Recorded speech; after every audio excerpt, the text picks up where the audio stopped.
Hello students, I am Lalita S. Humraskar, Economics teacher, BYK College of Commerce. Welcome you in online lecture series organized by E.Society's BYK College of Commerce, Nasik for class 12th and for academic year 2021-22. Today I am going to discuss with you new chapter, that is chapter number 4, Supply Analysis. Today I am going to discuss with you, number 1 is introduction point, number 2 is the concepts of total output, stock and supply, number 3 what is definition of supply, number 4 what is supply schedule. There are two types of supply schedule, individual supply schedule and market supply schedule, and number 5 individual supply curve and market supply curve. Let us see the first point, that is introduction points. First point is here, in supply is concerned with producers' behavior. Who produce goods and services? Naturally producers. So supply is concerned with producers' behavior. On the other hand, demand is concerned with consumers' behavior.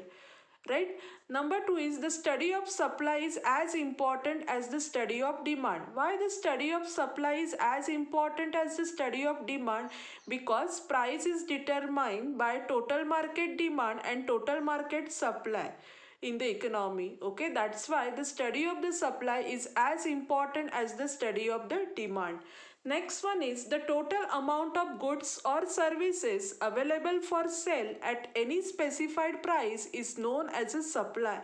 So what is a supply? Supply is that part of stock, or you can say in other words, that is a total amount of goods and services offered for sale by the seller at given price within a given period of time, that is known as a supply. So this is an introduction point. Let us see the concept what is total output. Total output can be defined as the sum total of the quantity of the commodity produced at a given period of time in the economy, that is known as a total output. Suppose being a producer, I want to produce some goods and services. So what I need in the process of production? I need factors of production, I need inputs, raw material, power, etc. So total output can be defined as the sum total of quantity of commodity produced at a given period of time in the economy. So total output is the function of inputs. So O is equal to function of input. So O stands here output. So that is known as a total output. Output depends on many factors such as level of investment, techniques of production, cost of production, availability of factors and natural resources, etc. Okay, so output forms the basis of stock. That is very important. Output forms the basis of stock. Now let us see what is a stock. Stock is the total quantity of commodity available for sale with a seller at a particular point of time, that is known as stock in economics. So stock is the source of supply. Stock is the source of supply and supply is a part of a stock. So stock is the potential supply. Why stock is a potential supply? Because stock determines the potential supply. So stock can exceed supply, but supply can be either equal or less than stock. That's why stock is the potential supply. So by increasing production, stock can be increased. Very important, by increasing production, stock can be increased. Without stock, supply is not possible. Without stock, supply is not possible because supply is a part of the stock. So very important things related to stock. So stock is the total quantity of commodity available for sale with a seller at a particular point of time, that is known as a stock. Let us see what happens in case of perishable goods. In case of perishable goods such as milk, fish, etc., stock may be equal to the supply. Why in case of perishable goods stock may be equal to supply? Because you cannot store perishable goods for longer time. So in case of perishable goods such as milk, fish, etc., stock may be equal to supply. Then what happened to durable goods? In case of durable goods such as furniture, garments, etc., stock can exceed the supply. Why stock can exceed the supply in case of durable goods? Because you can store durable goods for longer time. So in case of durable goods such as furniture, garments, etc., stock can exceed the supply, and in case of perishable goods such as milk, fish, etc., stock may be equal to supply. Let us see the meaning of supply in economics. The word supply implies the various quantities of a commodity offered for sale by the producer during a given period of time at a given price. Or in other words, you can say like this: supply refers to quantity of goods and services offered for sale in the market at given price within a given period of time by the sellers. That is known as a supply. Let us see, supply is a relative concept. Supply is not an absolute concept because supply is a relative concept. And why supply is a relative concept? Because supply is always expressed in relation to price, time and quantity. That's why supply is a relative concept. Let us see with the help of example. Let us see the first example here given. Supply of wheat is 1000 kilogram. Supply of wheat is 1000 kilogram. This is a meaningless statement, but if I said at price rupees 20 per kg, sellers offered 1000 kg of wheat in the market yesterday. Okay, what happened in first statement? Supply of wheat is 1000 kilogram. This is a meaningless statement. Why this is a meaningless statement? Because here only total quantity is given, but here price is absent, time is absent. So this statement is meaningless in economics. But if I said at price rupees 20 per kg, sellers offered 1000 kg of wheat in the market yesterday. So in the second statement, price is also given, time is given and quantity is also given. That's why supply is a relative concept. Let us see the next statement related to supply. Supply is a flow concept. Why supply is a flow concept? Supply is a flow concept because it is measured over a period of time and it changes according to change in price. That's why supply is a flow concept, and it flows from the stock. Next statement is stock can exceed supply. Why stock can exceed supply? Stock, what is a stock? Stock is the entire quantity of a commodity which is in the custody of the seller. Okay, stock is the entire quantity of a commodity which is in the custody of seller. So what is supply then? Supply refers to that part of stock of the commodity which is offered for sale at prevailing market price. Prevailing market price means existing market price during a given period of time. Okay, that is a supply. Thus supply is a part of the stock, right? Then stock is the potential supply. Why stock is the potential supply? Because it is a fund or reservoir from which supply flows. Okay, what do you understand by reservoir? That is a big source that is known as a reservoir. Okay, so stock is the potential supply and it is a fund or reservoir from which supply flows. And stock determines the ability of seller to supply. So the stock exceeds supply. That's why stock can exceed supply. And supply is a part of the stock.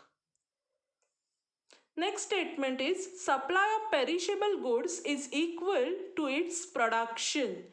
Why supply of perishable goods is equal to its production? Let us see. The stock of perishable goods like vegetables, flowers, fruits, milk, etc.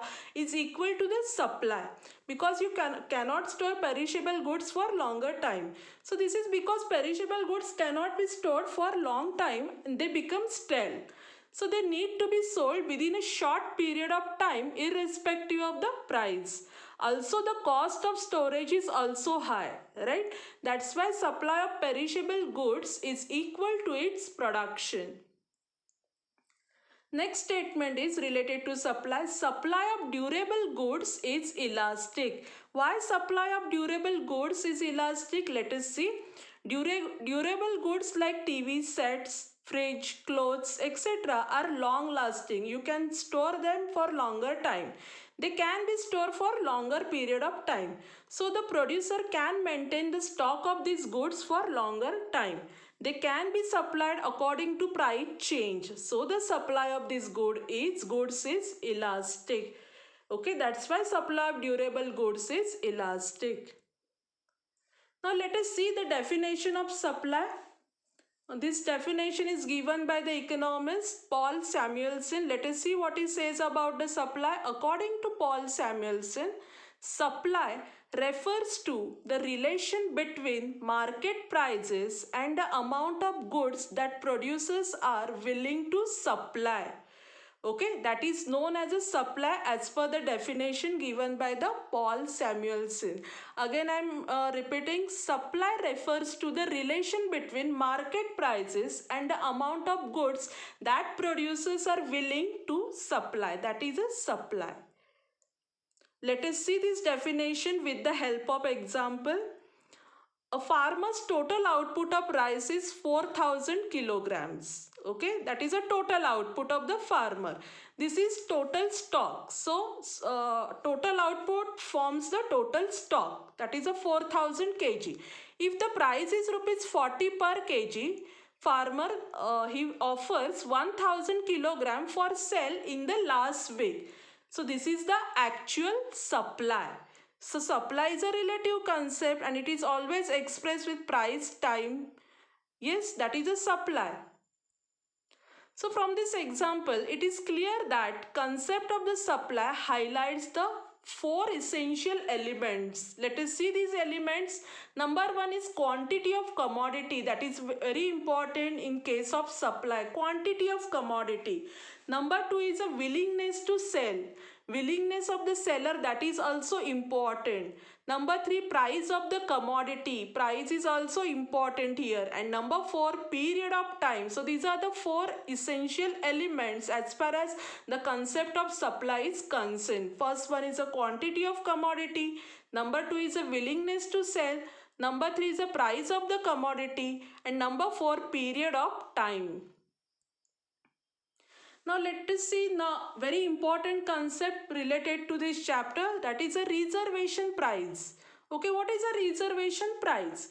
Reservation price is seller's minimum price below which the seller is not willing to sell even a single unit. Okay, that is a reservation price. So reservation price is the seller's minimum price below which seller is not willing to sell even a single unit.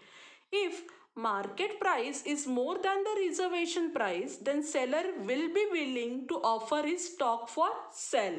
Okay, but if market price is less than the reservation price, he will refuse to sell any quantity. Okay, that is a reservation price.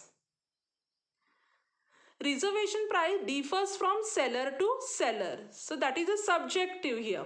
So now, and it is mostly determined by the cost of production, nature of commodity, urgency of cash, and availability of storage facility and substitutes, etc. Okay, so reservation price differs from seller to seller and it is mostly determined by many factors. Now let us see the distinguish between stock and supply. Very important thing. Number one is, let us see the definition. What is a stock? Stock refers to the entire quantity of commodity which exists with the seller and it is a potential supply. Okay, that is known as a stock. Then what is a supply in economics? Now you understood what is a supply. Supply refers to the quantity of goods and services offered for seller by the sellers at a given price within a given period of time. That is known as a supply. So supply refers to the quantity of a commodity offered for sale at a given price and at a point of time.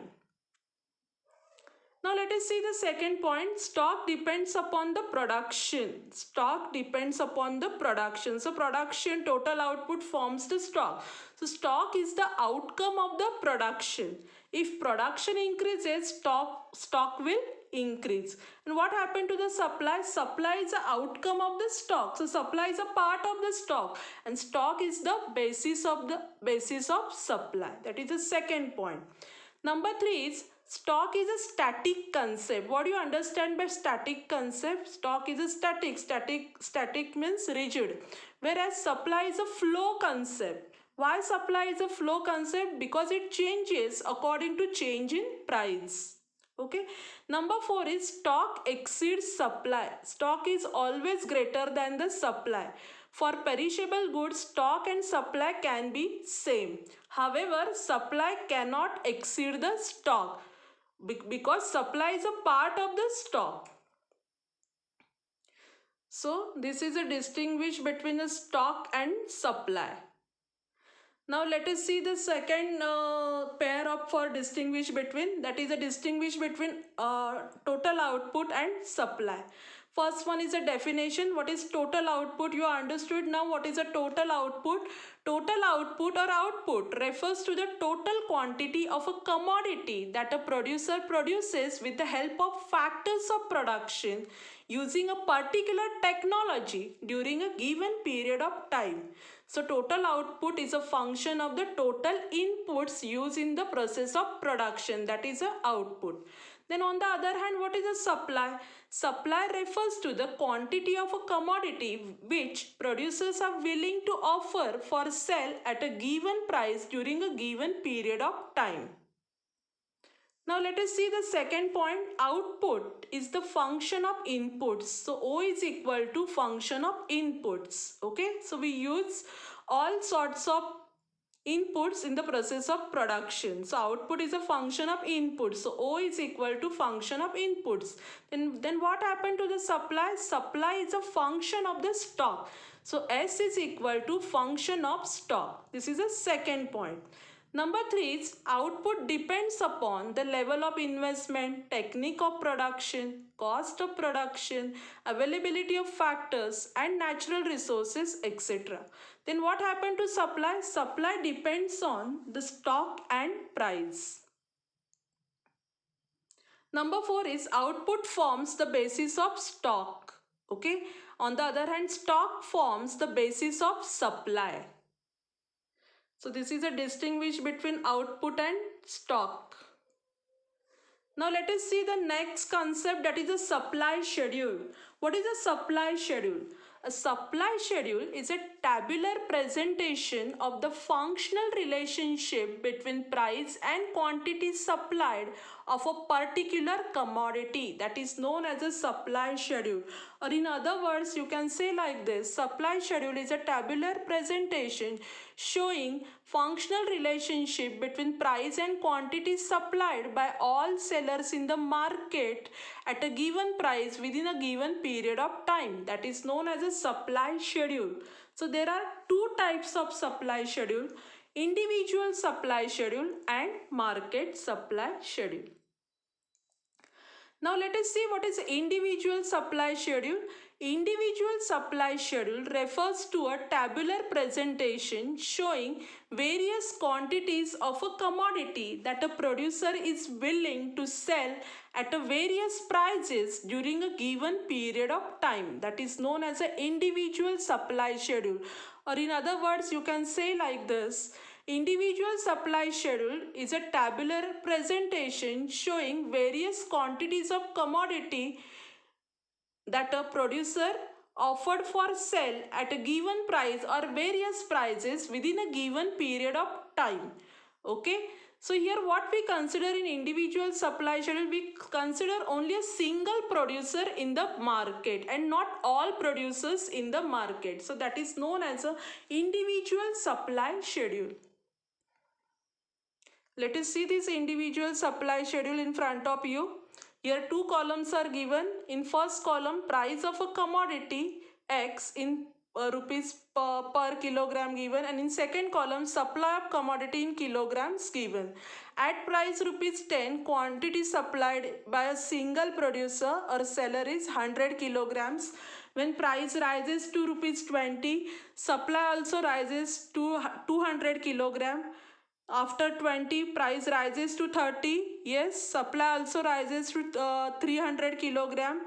After rupees 30, price rises to rupees 40. Supply also rises to 400 kilogram. And when price rises to 50 per kg, supply rises to 500 kilogram. So what it indicates? When price rises, supply rises. Okay, so there is a direct relationship between price and quantities supplied by the single seller in the market. Okay, that is known as an individual supply schedule. So individual supply schedule is a tabular presentation showing direct relationship between price and quantities supplied by a single seller in the market at various prices within a given period of time. Now let us see what is an individual supply curve.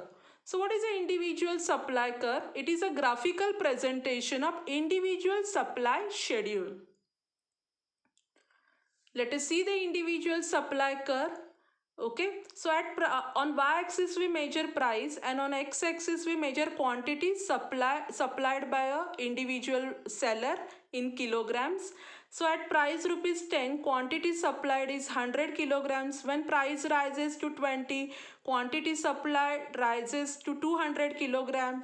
Okay, when price rises to 30, quantity supplied rises to 300 kilogram. When price rises to 40, quantity supplied rises by 400 kilogram. When price rises to rupees 50, quantity supplied rises to 500 kilograms. Okay, so individual supply curve is a graphical presentation of individual supply schedule which shows the direct relationship between price and quantity supplied by a single seller in the market at various prices within a given period of time.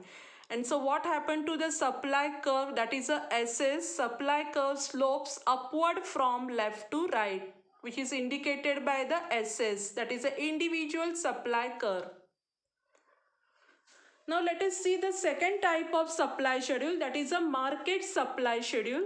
What is a market supply schedule? Let us see. Market supply schedule refers to a tabular presentation showing different quantities of a commodity which all producers are prepared to sell at different prices at a given period of time. So what we consider in market supply schedule, we consider all sellers in the market. And what happen in case of individual supply schedule?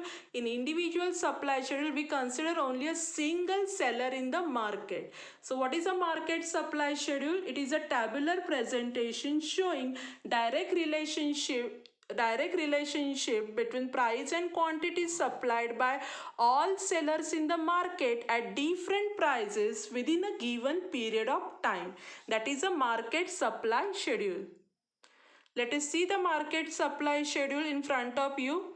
Okay, in first column, price of commodity in rupees given 10, 20, 30, 40, 50. Here we, in market supply schedule, we assume more than one seller. So seller A, seller B and seller C. And in last column, market supply in kilograms given. How we get the market supply? Summation of seller A, B, C. We get the figure of market supply. Okay, so at price rupees 10, total market supply is 600 kilogram.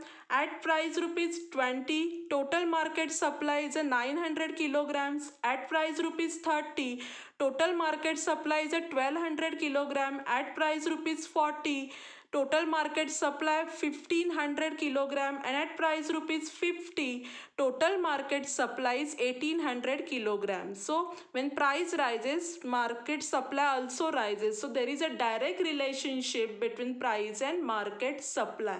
So what is a market supply schedule? Market supply schedule is a tabular presentation showing direct relationship between price and quantity supplied by all sellers in the market at various prices within a given period of time. That is a market supply schedule. Now let us see the next concept, market supply curve. What is a market supply curve? So market supply curve is a graphical presentation of market supply schedule. Let us see the market supply curve. On y-axis we measure price. On x-axis we measure total market supply by all sellers in the market, quantity supplied in kilograms. Okay, let us see. When at price rupees 10, total quantity supplied is 600. Okay, when price rises 20, market supply rises to 900 kilograms. When price rises to 30, total market supply is 1200 kilogram. When price rises to 40, total market supply is a 1500 kilogram, and when price rises to 50, total market supply is 1800 kilograms. So what is a market supply curve? Market supply curve is a graphical presentation of market supply schedule. So here we consider all sellers in the market. And what about the slope of the supply curve? Supply curve slopes upward from left to right, which is indicated by SS. Now let us see the evaluation part. Here one question is given. This question is possible for 2 marks in your theory paper in board exam. Let us see the title of the question. With the help of the following illustration, identify the concept and explain it. So with the help of the illustration, you have to identify the concept, okay, and after that you have to explain that concept. Okay, so 1 mark for identifying the concept and 1 mark for explanation of the concept. So total 2 marks for this question. Let us see the first illustration. Arun is a seller in the market and he offered 1000 kilogram of basmati rice at price rupees 50 per kg in the market yesterday. Okay, and in the last week he offered 500 kg of basmati rice at price rupees 40 per kg. So Arun is a single seller in the market. Okay, and he offered 1000 kilogram of basmati rice at price rupees 50 per kg yesterday, and in the last week he offered 500 kg of basmati rice at price rupees 40 per kg.